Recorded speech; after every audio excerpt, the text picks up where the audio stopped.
Nous avons été rejoints pour cette table ronde par deux autres experts. Alors Jean-Marie Gauvin, bonjour Jean-Marie. Vous êtes directeur des risques et de la conformité du groupe Casino. Vous nous raconterez au quotidien ce que vous faites pour lutter contre la fraude, contre les fraudes. Virginie Srecki, vous êtes enseignante à l'université Paris-Dauphine, PSL, pardon, et responsable du certificat Fraud Risk Management. Alors, peut-être en introduction, un mot sur les profils que vous formez, ce que vous faites, qu'on comprenne bien. Alors, en effet, à Dauphine, nous avons deux programmes qui gravitent autour du sujet de la fraude. Nous avons ce certificat Fraud Risk Management qui dure 8 jours et qui, en général, attire des gens qui sont déjà baignés dans le sujet de la fraude, plutôt à titre préventif, mais parfois aussi en termes d'investigation. Nous avons des gens de tous les secteurs, que ce soit le secteur financier, le secteur industriel, le secteur e-commerce. Nous avons aussi des gens qui sont dans l'investigation. On a eu par exemple des candidats de l'AMF, on a eu des candidats qui sont aussi détectives privés. On a vraiment une réunion de profils assez intéressante. Nous avons des gens avec des profils juridiques et des gens avec des profils financiers. Et en fait, ce qui fait la richesse de ce programme, c'est justement les interactions entre tout le monde. Et en fait, on se voit confronté à tout type de structure, de toute taille, et c'est très intéressant de voir que la fraude atteint tout le monde, malheureusement. Vous me disiez que le terme de fraude était un peu tabou parfois. Alors, en effet, le terme de fraude est un peu tabou. C'est assez amusant quand tous ces gens qui gravitent sur les sujets de la fraude se présentent au début de ce certificat. Finalement, très peu nous annoncent travailler dans un service de lutte contre la fraude. En général, ceux qui le font, ce sont des gens qui appartiennent à des entreprises où la fraude externe est prédominante. Je pense notamment aux télécommunications, je pense aux assurances. Donc là, on affiche très volontiers que malheureusement on est soumis à des fraudes et donc on l'affiche et on a des services dédiés qui s'appellent lutte contre la fraude. En revanche, dans beaucoup d'autres structures, ces personnes travaillent aussi sur la lutte contre la fraude, mais alors ça n'est pas si apparent. Ils sont dans des services de contrôle interne, d'audit interne, de compliance maintenant, de conformité, pardon, service conformité. Donc en effet, on est moins volontiers dans la posture d'accepter que la fraude interne existe et que parmi nos salariés, il y a aussi des gens qui peuvent être mal avisés ou mal intentionnés. Bon, on va briser le tabou ce matin. Oui. Alors, Alice nous a présenté pas mal de cas de fraude. Jean-Marie, je voudrais que vous nous racontiez peut-être en introduction votre rencontre avec la fraude, votre premier rendez-vous, je crois que c'était il y a quelques années. Oh, il y a même un peu plus que ça. Très très rapidement, j'ai rencontré les premiers sujets de fraude J'ai rencontré les premiers sujets de fraude vers 1993, lorsque j'étais directeur juridique d'un groupe américain intervenant dans le secteur pétrolier et chimique. Et à cette époque-là, je pense que j'ai dû, lorsque j'ai quitté ce groupe, avoir un classeur qui devait faire cette épaisseur-là.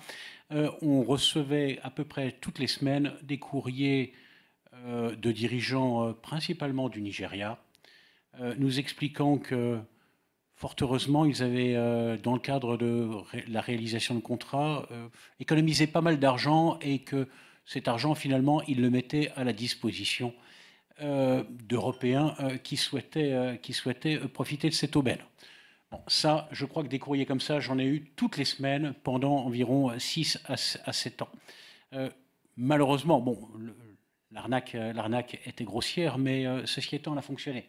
Elle a fonctionné pour d'autres sociétés et parfois ça s'est terminé dans des conditions assez malheureuses, dans la mesure où certaines personnes contactées se sont rendues dans ces pays. Alors, je parle du Nigeria, mais ça s'est étendu également au continent africain. Mais certaines personnes se sont rendues dans ces pays et n'en sont pas revenues. Le deuxième exemple que j'ai, il est un peu plus récent, il remonte à l'année 2011. J'étais alors directeur juridique de Suez Environnement. Et ce sujet qui m'a assez marqué est le suivant. En 2011, Ça se situe à 8 jours d'intervalle et vous allez comprendre pourquoi. Début du mois de mai 2011, deux ordres de virement sont transmis par Suez Environnement à une banque de la place, banque bien connue de la place. Et quelques jours plus tard, nous ne le savons pas évidemment à ce moment-là, mais quelques jours plus tard, nous recevons un message de notre filiale tchèque qui nous indique qu'elle a reçu un paiement assez significatif de l'ordre de 160 000 euros, si ma mémoire est correcte, alors même qu'elle ne s'attendait qu'à un remboursement pour de la gestion de titres de société de 377 euros. J'ai encore le chiffre en tête, le montant en tête. Donc on a regardé, on s'est étonné et on a découvert en interrogeant la banque qu'en fait il y avait eu 2 virements. Ce premier virement et un second virement qui mentionnait... Alors vous allez être tout aussi surpris que moi en écoutant ce qui suit. Le deuxième virement, qui était un montant de plus de... ça devait être 260 000 euros. Ce deuxième montant était destiné à une société à Bangkok, à une banque, c'était la banque Casicorn, si ma mémoire est correcte, à Bangkok. Et ce montant a été viré. Alors lorsque j'ai pris le dossier en main, je me suis rendu compte de plusieurs choses. Ça s'est bien terminé, et je vais vous dire pourquoi, malgré les délais. Les 2 virements ont été émis à partir d'un numéro de télécopie de Suez Environnement. Or, lorsqu'on a pris connaissance du journal d'émission de Suez Environnement, ça n'y figurait pas. Donc, usurpation du numéro de télécopie en 2011. Nous sommes 10 ans plus tard. Et quand vous parliez de l'ingéniosité et l'ingéniosité des hommes, elle est vraiment sans limite. Donc, 10 ans plus tard. Ces 2 virements portaient le nom de la trésorière du groupe de l'époque. Or, lorsque je l'ai interrogée, elle m'a affirmé ne rien avoir signé. Ce qui était vrai au demeurant. Elle n'avait strictement rien signé. Les 2 virements portaient des mentions de factures de notre société tchèque, surprenant, alors même que ces mentions n'étaient pas parvenues à la direction comptable de Paris. C'est très astucieux. Je n'ai pas compris comment cela avait été réalisé. En revanche, à partir du moment où la banque, pour exécuter un virement, devait s'assurer que 2 signatures au moins devaient figurer sur l'ordre de virement, elle ne s'en est pas assurée. Et lorsque je lui ai dit « tant pis pour vous, mais vous allez contrepasser l'écriture et vous allez nous créditer de la somme », elle s'est exécutée immédiatement. Donc c'est pour ça que je dis, même à 8 jours d'intervalle, aujourd'hui c'est plus possible. Aujourd'hui, un virement qui part, un virement frauduleux, c'est entre 36 et 48 heures pour le récupérer. Au-delà, c'est fini, c'est définitivement terminé. Donc la banque a exécuté. L'enseignement de cela, c'est que nous procédions à l'époque à des virements manuels vers des pays un peu compliqués ou dans des monnaies peu courantes. Nous avons mis un terme à cela et nous sommes passés sur des virements automatiques sécurisés. Alors, on reviendra à toutes les procédures qu'on peut mettre en place. Peut-être en termes d'exemple, Virginie, j'imagine que vos élèves vous racontent pas mal de petites histoires, donc sans donner de nom évidemment, mais peut-être un autre type de fraude que vous auriez en tête, pour un ou 2 exemples, ça pourrait être complémentaire. Alors en effet, la fraude au président ou aux ordres de virement internationaux, c'est quand même du crime organisé qui est derrière tout ça. Or, ce que l'on constate au quotidien dans les entreprises, c'est que la fraude, alors si on se base sur la fraude interne, elle arrive à tous les étages et pour différents motifs. Donc, évidemment, quand nos stagiaires viennent nous raconter leurs affaires, ils nous parlent de fraude sur les frais de restaurant, de fraude sur les frais kilométriques, de fraude... Voilà, on se sert un petit peu dans les stocks de l'entreprise et en fonction des valeurs personnelles de chacun... Parfois, ils n'estiment pas que c'est de la fraude. Donc, évidemment, il y a tout ce qui est détournement d'actifs qui est insidieux, mais qui existe, avec cette volonté de se dire bah, voilà, je me sers tranquillement. Après, on a aussi des gens qui sont fraudeurs par volonté d'enrichissement personnel. Je pense à cette secrétaire générale d'un GIE informatique et qui est la personne essentielle au sein de l'organisation et qui en profite pour faire tous ses travaux personnel sur les comptes de l'entreprise. Mais finalement, personne ne contrôle et c'est une personne charmante, indispensable et personne ne se méfie jusqu'au jour où un petit audit de compte montre qu'elle a détourné beaucoup d'argent et ça s'est aussi vu parce que son train de vie avait changé.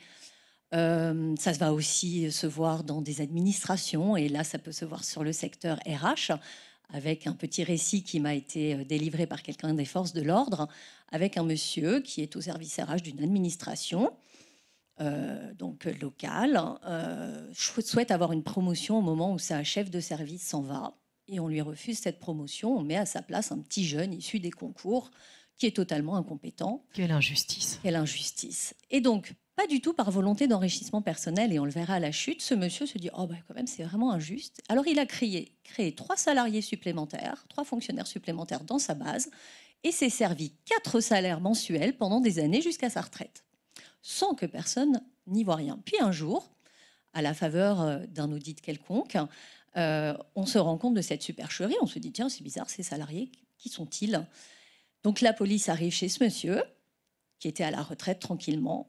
Et là, le monsieur dit « Ah, ben, ça fait longtemps que je vous attends. Et tout l'argent que j'ai détourné est sur un compte et je vous restitue l'argent. Mais je voulais quand même montrer que c'était particulièrement injuste que l'on ne m'ait pas donné cette promotion. » Donc vous voyez, là, dans ce cas-là, il n'y avait pas d'enrichissement personnel. Le fraudeur, il n'a pas toujours la volonté d'avoir un enrichissement personnel. Il ne veut pas forcément détourner de l'argent. Il veut parfois sauver son travail aussi. Donc tricher sur ses performances personnelles pour être sûr de garder son bonus. Alors là, c'est un petit peu financier, mais simplement de garder son job. Donc on a une multitude d'exemples qui se traduisent en général donc, par du détournement d'actifs, et pour lequel il est souvent, comme il a été dit précédemment, nécessaire d'avoir une petite collusion au niveau comptable, puisqu'à un moment donné, il va falloir maquiller toutes ces fraudes. Et ça, c'est un petit peu compliqué pour ne pas se faire attraper. Luc, peut-être un mot sur les conséquences sur les entreprises.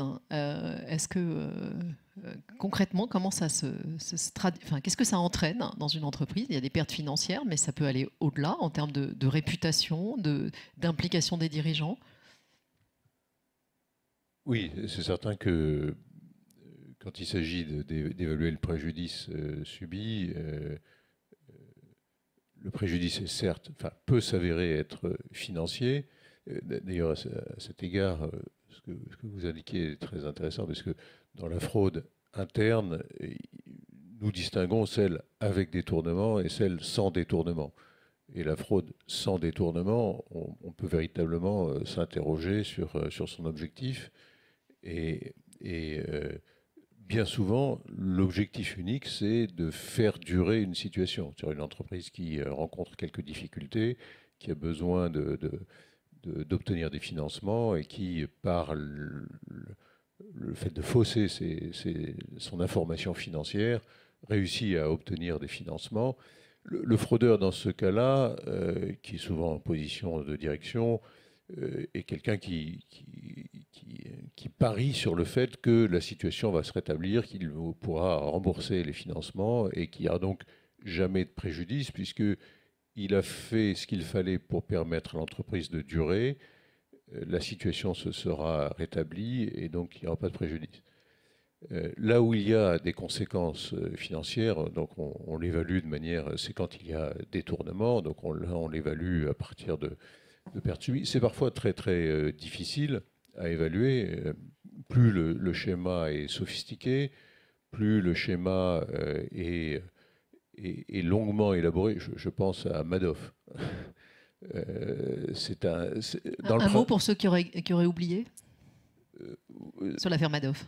Oui, c'est un schéma de pyramide de Ponzi par lequel quelqu'un de fort sympathique, tout à fait charismatique, a réussi pendant, j'ai plus tout à fait le nombre d'années en tête, mais entre 20 et 30 ans, à tromper l'ensemble du monde financier.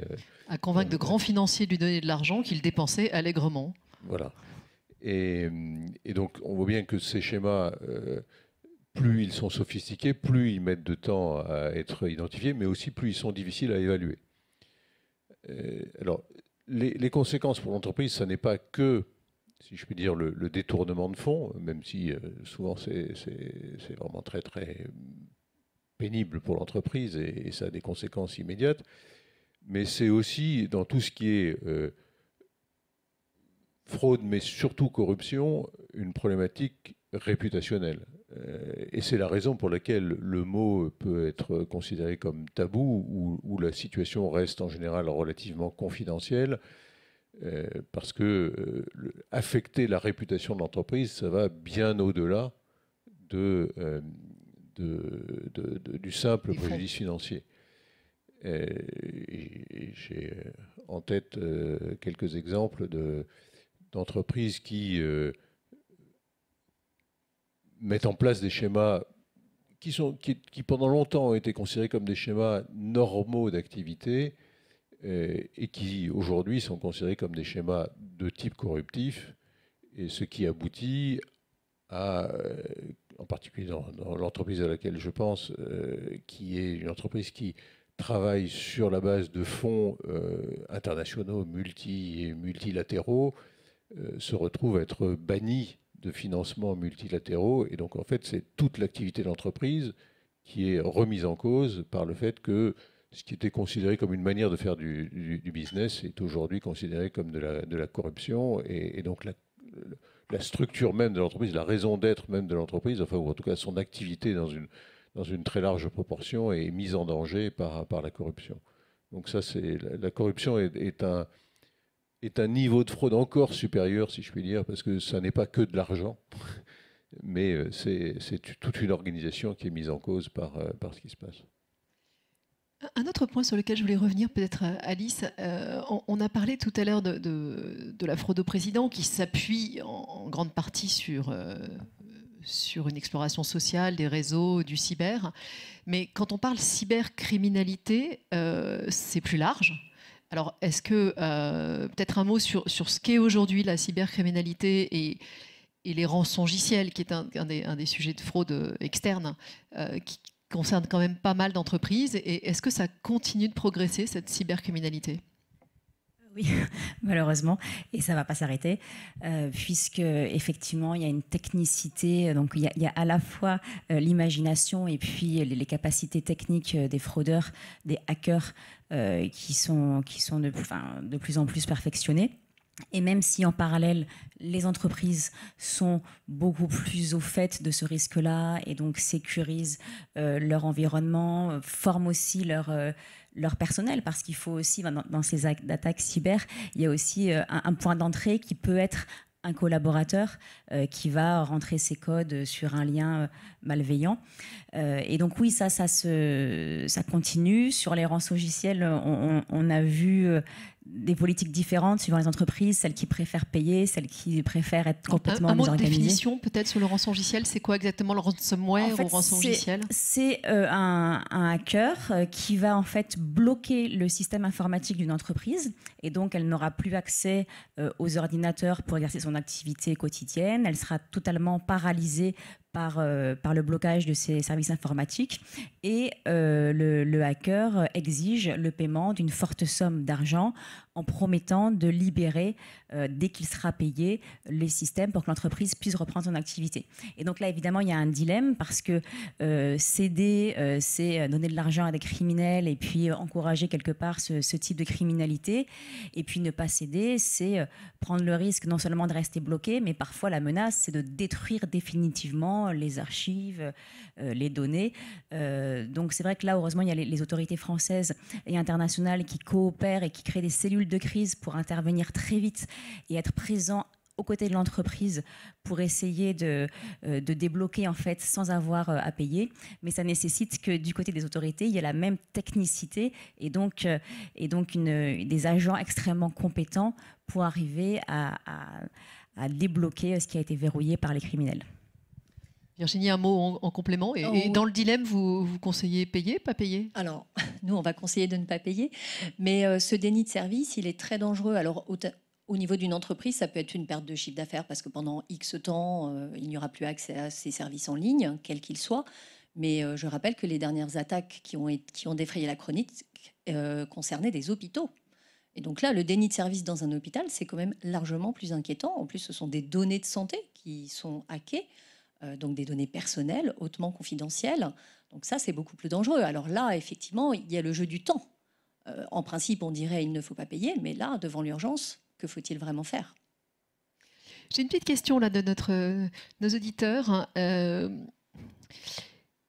Peut-être Alice ou Luc, pouvez-vous distinguer de façon concrète une fraude et un détournement? Alors, est-ce qu'une fraude, est-ce que les détournements sont compris dans la fraude? Moi, c'est ce que j'aurais cru. Mais... C'est ça. En fait, la fraude, donc, c'est toute activité malhonnête, intentionnelle pour récupérer un bénéfice direct ou indirect. Et le détournement, que ce soit du détournement d'argent ou du détournement d'actifs, donc concrètement, on va récupérer du matériel ou du stock de l'entreprise, c'est une forme de fraude. Fraude, c'est vraiment le terme générique qui recouvre tous les types de malversations.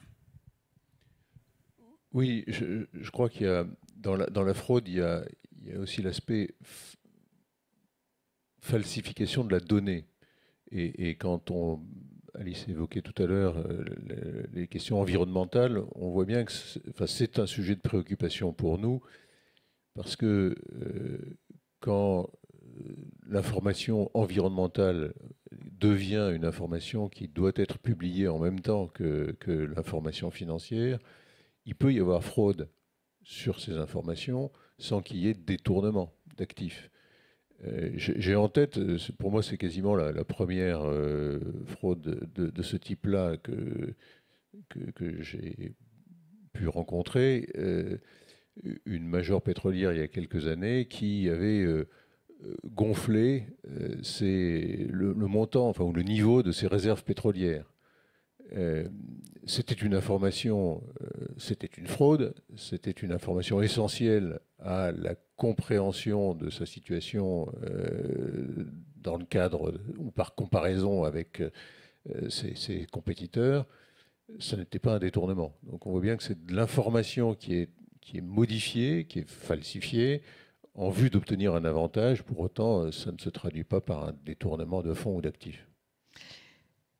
Oui, si je peux me permettre d'ajouter, on classe souvent la fraude sous 3 grandes catégories. Donc le détournement d'actifs, qui est le plus fréquent et qui unitairement coûte peut-être un peu moins cher parce qu'il est moins ingénieux.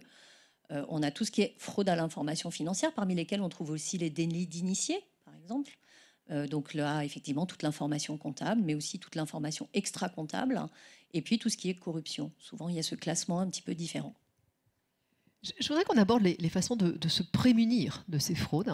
Alors peut-être, Jean-Marie, très concrètement, qu'est-ce que vous faites dans votre entreprise pour essayer de réduire les risques?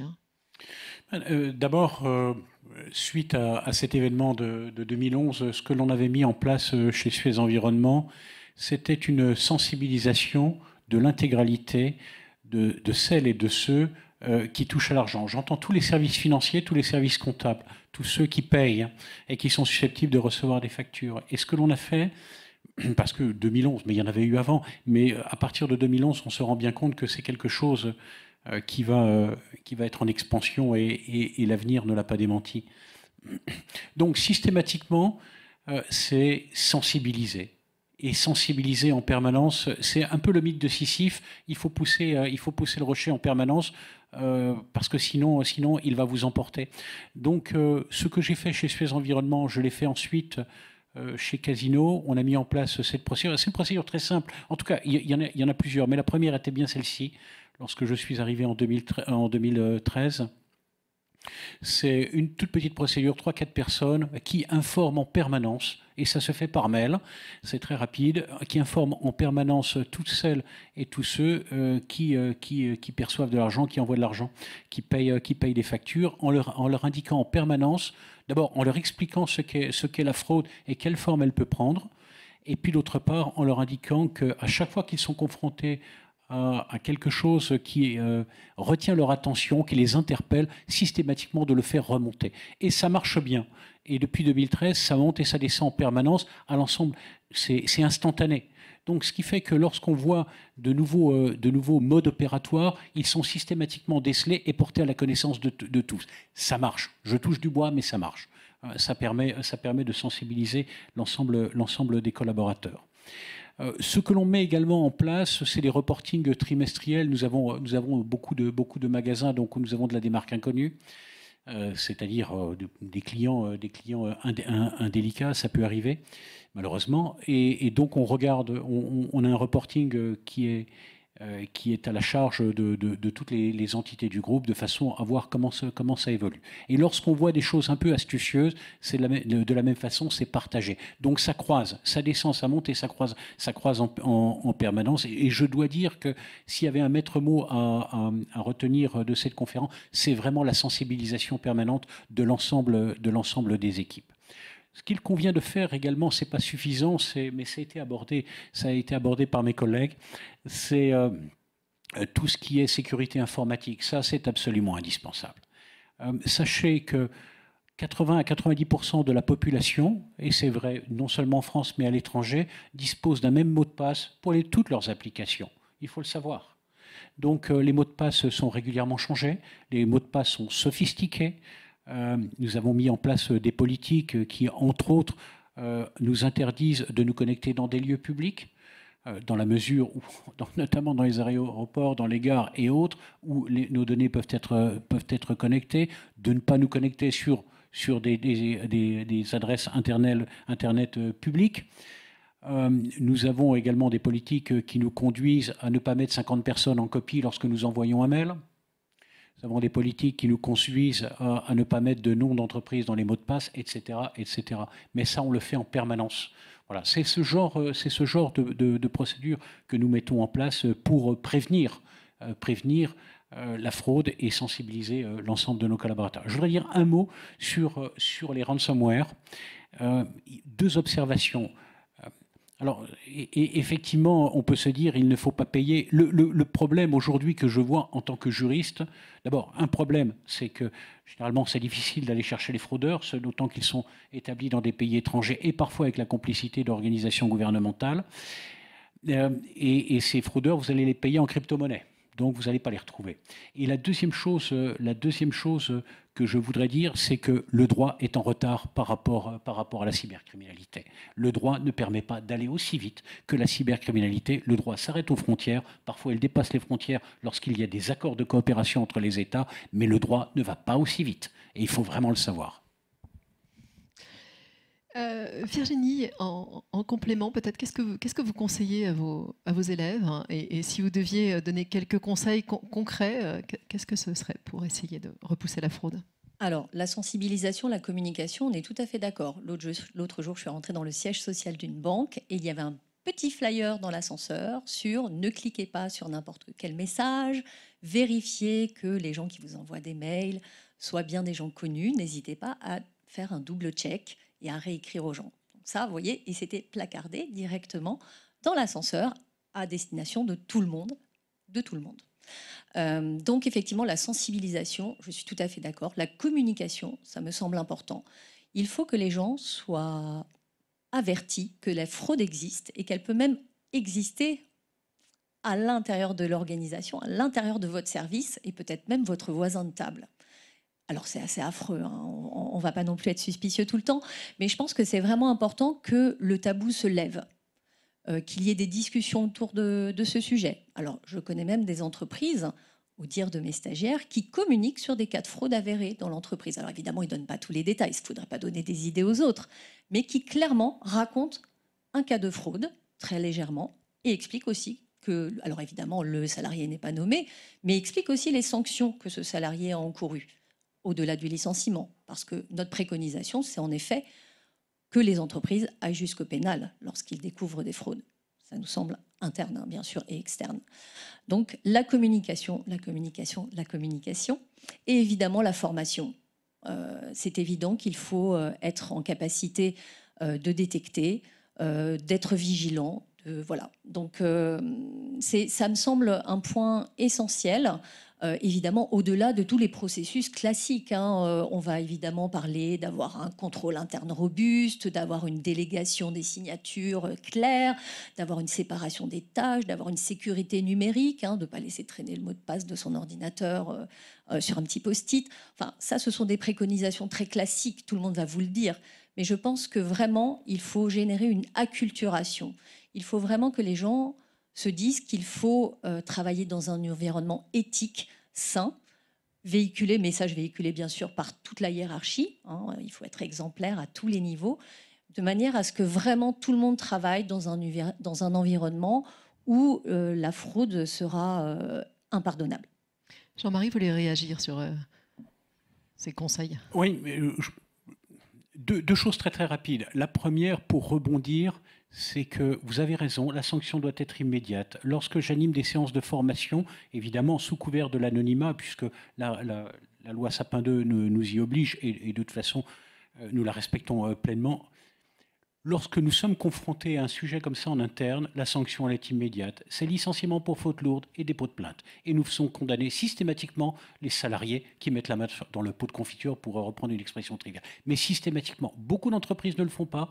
Beaucoup d'entreprises n'aiment pas avoir leur nom dans les prétoires et donc ne déposent pas plainte. Nous, c'est systématique.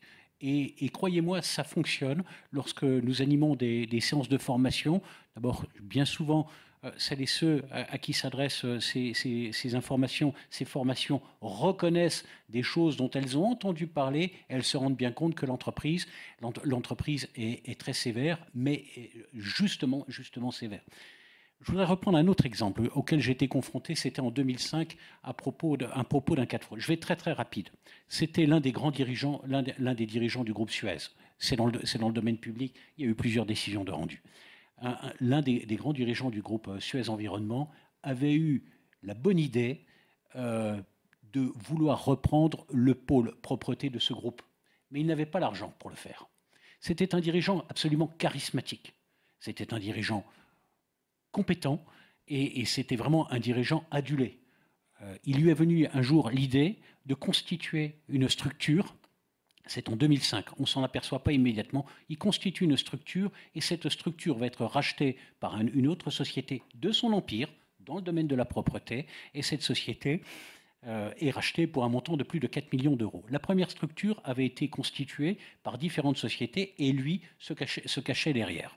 Donc la première société a été vendue au bénéfice de cette seconde société et nous avons vu arriver dans l'empire du groupe Suez une structure que nous ne connaissions pas, à ceci près il y avait une procédure en place qui exigeait que tout montant d'investissement supérieur à 1 million fasse l'objet d'une présentation en comité d'investissement.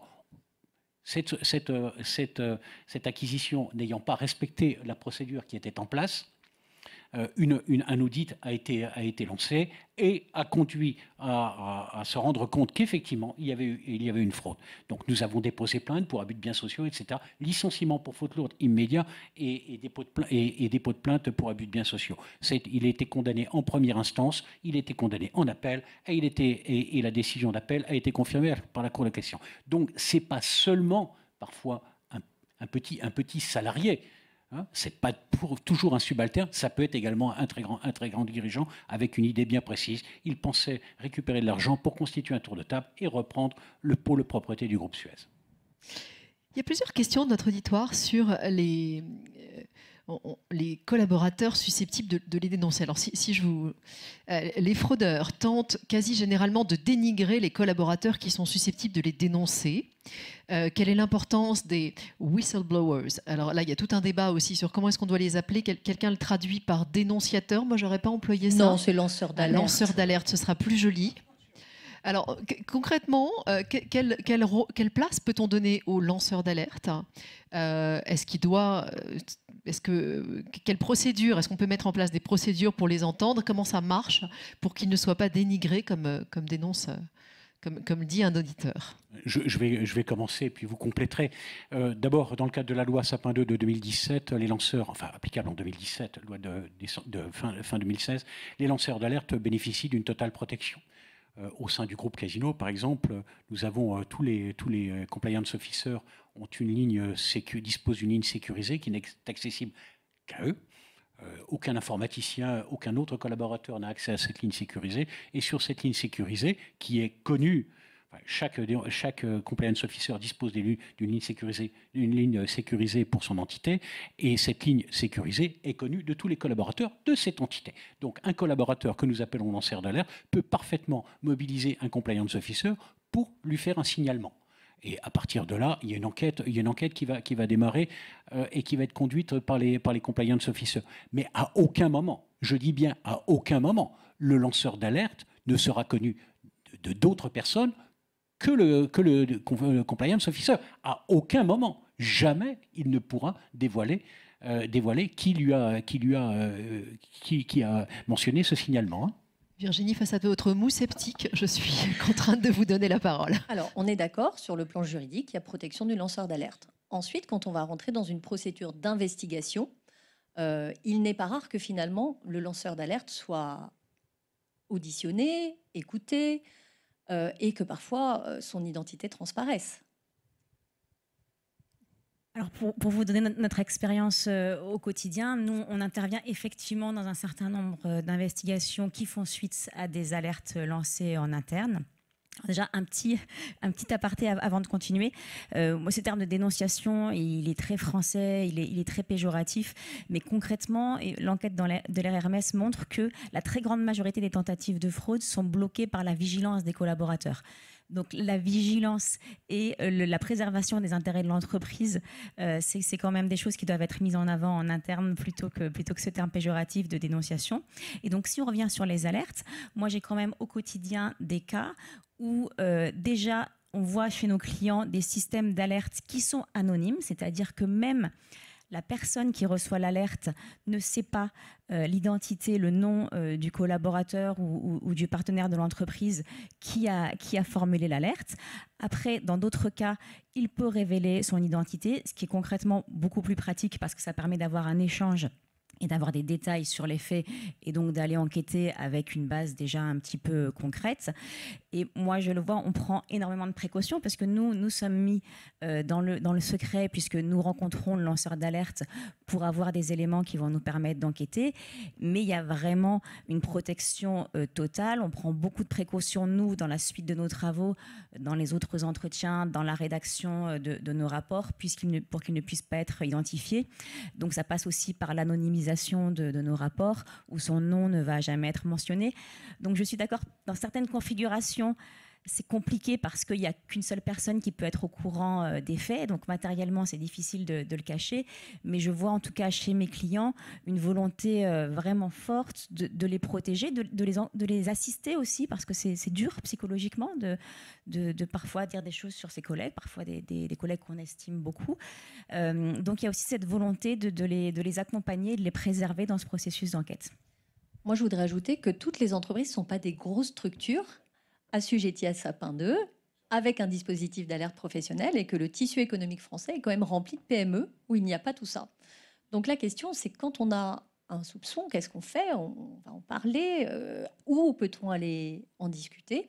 Et que très souvent, ça n'est pas via un dispositif anonymisé, mais via une discussion autour d'un café en disant « Ah, c'est un peu bizarre, elle a changé de mode de vie, cette dame, oh là là, elle a une super Jaguar ». Enfin, ça peut aussi venir d'autres choses. Hein. Il ne faut pas oublier ce tissu économique français qui n'a pas ni les moyens de mettre du contrôle interne renforcé, ni de faire appel à des investigateurs externes.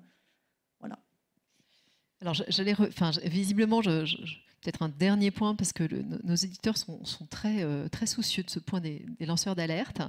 Et convaincus, alors je repose la question puisqu'ils insistent, convaincus que certains ayant dénoncé des faits graves ont tous été virés, harcelés, exposés. Alors la question précise est, la loi Sapin 2 protège-t-elle vraiment la personne qui s'expose pour dénoncer des corruptions ou malversations? J'ai envie peut-être de préciser la question. Qu'est-ce qu'on peut mettre en place vraiment très concrètement pour limiter ce risque? Vous avez évoqué plusieurs pistes. Quel est votre 100% anonyme? On essaye d'éviter la chaîne hiérarchique. C'est quoi le conseil? Oui, alors quand il y a un mécanisme de lancement d'alerte, il est certain qu'il doit être organisé de manière à éviter, dans la mesure du possible, de passer par la chaîne hiérarchique, sinon ça n'est pas très effectif, ça ne donne pas les résultats souhaités. Mais ce type d'organisation est bien compris et a été mis en place par tous ceux qui utilisent des systèmes de lancement d'alerte. 100% anonymat ou pas, je crois que c'était au choix du lanceur d'alerte. L'anonymat a l'avantage évidemment de protéger la personne qui lance l'alerte. Il a effectivement l'inconvénient pour nous qui faisons les investigations de ne pas pouvoir aller au-delà de la première information. et bien souvent, on se pose des questions, parce que même quand on va vérifier, même quand on va investiguer ce qui est dénoncé, c'est assez difficile, d'autant plus que assez fréquemment, ces dénonciations font état de systèmes, ce que j'appelle des systèmes triangulaires, c'est-à-dire qui impliquent quelqu'un d'extérieur qui participe à la commission de la fraude pour pouvoir entrer au service de l'entreprise et qui verse une rétrocommission à tel ou tel salarié.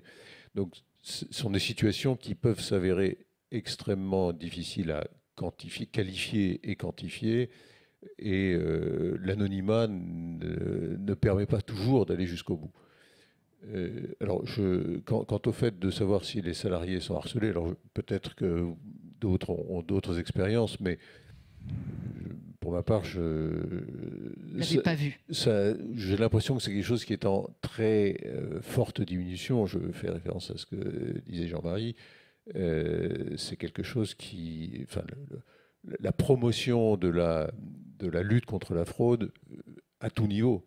C'est-à-dire que c'est on at the top, fait que c'est quelque chose qu'on rencontre de moins en moins à mon sens. Mais... Alice, alors oui, effectivement, moi, ce que je peux constater, c'est que l'état d'esprit est quand même en train de changer, que les lanceurs d'alerte sont peut-être plus pris au sérieux, plus écoutés et moins considérés comme des empêcheurs de tourner en rond, voire des gens aigris qui veulent se venger. L'un n'empêche pas l'autre. D'ailleurs, quelqu'un d'aigri peut dénoncer des faits réels. Donc nous, c'est quelque chose qu'on a en tête, qu'on peut avoir face à nous quelqu'un qui est plein de ressentiment, mais qui fait quand même part de choses graves. Non, ce que je voulais dire par rapport aux bonnes pratiques, une manière aussi de protéger les lanceurs d'alerte, c'est de faire en sorte que ceux qui vont travailler sur le sujet ne sont pas ni ses collègues, ni sa hiérarchie. Et donc, on voit en entreprise, parmi les bonnes pratiques, une séparation des tâches et de l'organisation. Donc, par exemple, si la fraude concerne le service juridique, bien évidemment, ça ne va pas être le directeur juridique qui va être impliqué dans les travaux. Si ça concerne le PDG, ça ne va plus être ses subalternes, enfin ses subordonnés qui vont s'en occuper. Ça va être les administrateurs qui prennent le relais par le biais des comités d'audit, par exemple. Si l'entreprise évalue que personne en interne n'a une objectivité et une distance nécessaires, ça peut être aussi les moments où nous, on est sollicité parce qu'on arrive avec un œil externe et qu'on propose une certaine forme de neutralité qui va faciliter pour le lanceur d'alerte, qui va diminuer la pression, en fait, puisque nous, on n'a aucun lien avec lui au préalable. Donc, l'organisation du dispositif d'enquête sur l'alerte permet aussi de baisser la pression sur la personne qui en est à l'origine. Je pense du coup qu'il est important, si la taille de l'entreprise le permet, qu'il y ait un département conformité qui soit directement rattaché au CEO et qui, lui, pourra être la personne à qui on peut discuter et révéler différents faits suspicieux. Et effectivement, dans certains cas, éviter la chaîne hiérarchique classique, parce qu'en fait, quand on va suspecter cette fraude, on ne peut pas imaginer s'il y a des collusions internes et à quel niveau. Alors Jean-Marie l'a abordé tout à l'heure, mais peut-être un mot-clé. Si fraude avérée, on fait quoi? Si fraude, d'abord, même si pas fraude avérée, si signalement, il y a nécessairement investigation. Nécessairement. Vous pouvez pas... De toute façon, c'est une obligation faite par la loi Sapin 2. À partir du moment où vous avez un lanceur d'alerte qui vous mobilise, vous devez donner suite. Parce que si vous ne donnez pas suite, à ce moment-là, de toute façon, au bout d'un certain temps, il peut se tourner vers la justice et dénoncer les faits publiquement. Donc vous avez tout intérêt à gérer efficacement le signalement et mener les investigations qu'il convient de nommer. Je voudrais revenir 10 secondes sur ce qui est, pour compléter le point précédent. C'est que, d'abord, je déplore que des lanceurs d'alerte puissent faire l'objet de rétorsion. Ça, je le déplore fermement. Nous indiquons, nous avons une procédure de recueil des signalements qui est publiée sur tous les panneaux d'affichage prévus à cet effet, en indiquant bien que l'identité du lanceur d'alerte, elle ne sera jamais divulguée, jamais, au grand jamais. Et de toute façon, tous les compliance officers du groupe Casino signent avec moi un accord de confidentialité, au terme duquel je leur rappelle qu'ils s'exposent pénalement s'ils venaient à le faire. Donc pour revenir au sujet des investigations, oui, il faut mener des investigations, mais dans le strict respect des règles qui s'applique. S'il faut faire venir, s'il faut faire constater par huissier, on fait constater par huissier. S'il faut prendre des conseils, nous prenons des conseils, parce que nous ne pouvons pas mener toutes les enquêtes comme pourraient les mener les services de police ou un juge d'instruction demandant que des services agissent sur commission de rogatoire ou autre. Mais systématiquement, il y a enquête, bien sûr. Et il y a conclusion. Donc la fraude, le signalement est avéré. Je préfère d'ailleurs le terme signalement à fraude ou autre. Le signalement est avéré ou il n'est pas avéré. Si le signalement n'est pas avéré, à ce moment-là, nous avons l'obligation, toujours dans le cadre de Sapin 2, de détruire et d'anonymiser et de détruire tout l'ensemble des documents dans un délai très très court. Si les faits sont avérés, à ce moment-là, il y a une suite judiciaire qui s'enclenche. Luc, vous vouliez réagir ? Sur un point de détail sur la suite, cette question de la destruction des signalements est une question qui est largement débattue dans les entreprises, parce qu'elle pose évidemment une difficulté qui est comment faire la preuve a posteriori du fait qu'une investigation a été menée et de la façon dont elle a été conclue. Alors là, il y a des contradictions de textes législatifs sur le sujet et entre, j'allais dire, les besoins de pouvoir se défendre éventuellement ultérieurement et les prescriptions de la CNIL en particulier sur le fait de ne pas conserver les données au-delà de ce qui est absolument nécessaire. Et donc là, les entreprises ont effectivement des réactions différentes puisque la difficulté est encore une fois non seulement de la confrontation de textes en France, mais aussi éventuellement de la confrontation de textes entre la France et d'autres pays. Quand vous devez vous justifier devant la justice américaine d'avoir fait ou pas fait telle ou telle diligence, il est certain qu'il vaut mieux pouvoir avoir la capacité à faire la démonstration de ce qui a été fait. Donc c'est juste sur ce point-là que je voulais préciser qu'en dépit de ces il y a un débat obligations, et on vous pose la question là justement, combien de temps il faut conserver d'après vous, peut-être un conseil, hein. Alice ? C'est très compliqué, effectivement, et la plupart de nos clients sont encore dans la définition de la durée idéale. Moi, je pensais, alors, pour sortir un peu du cadre de la fraude, mais la récidive, notamment sur les alertes qui concernent des comportements RH, avec des situations de harcèlement, on voit parfois des personnes qui vont être mises en cause une fois, puis quelques années plus tard une autre fois, puis quelques années plus tard une autre fois. Et si on traite chaque alerte de manière totalement indépendante parce qu'on a oublié de désarchiver, supprimer les précédentes, on perd quelque chose de la réalité de comportement. Et donc c'est aussi problématique sur ce sujet-là pour garder l'ancienneté, la trace d'alertes qui concernent soit des services, soit des activités, soit des personnes. Compliqué, pas de réponse claire, si je résume. Non, mais il peut y avoir des réponses. Dans le cas de harcèlement, par exemple, si vous avez un cas de harcèlement, il peut donner lieu à un avertissement. L'avertissement, il est conservé dans le dossier RH. Hein.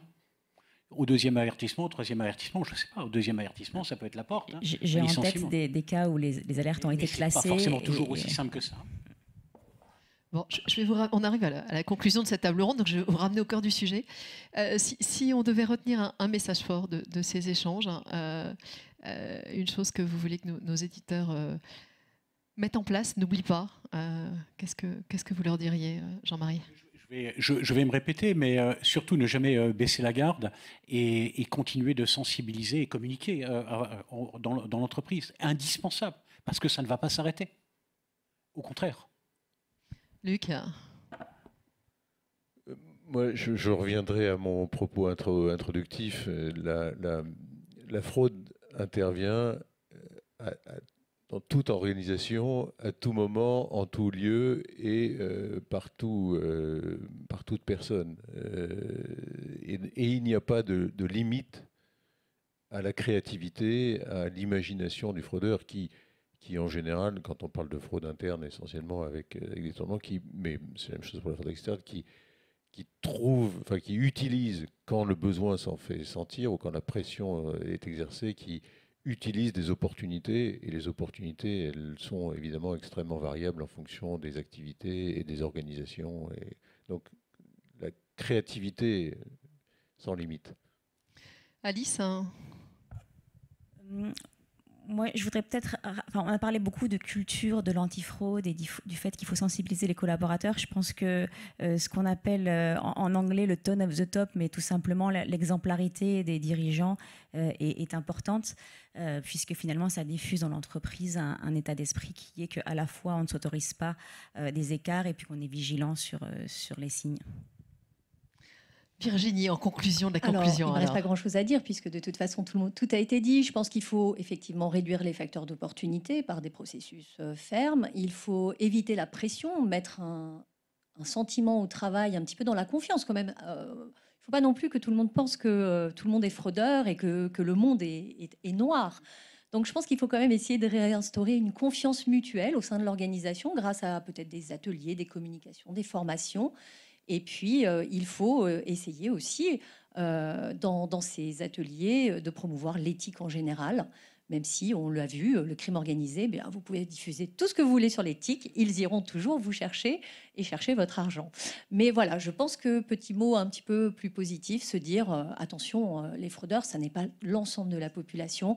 Essayons de vivre sereinement en libérant la parole sur le sujet pour qu'on lutte efficacement contre la fraude.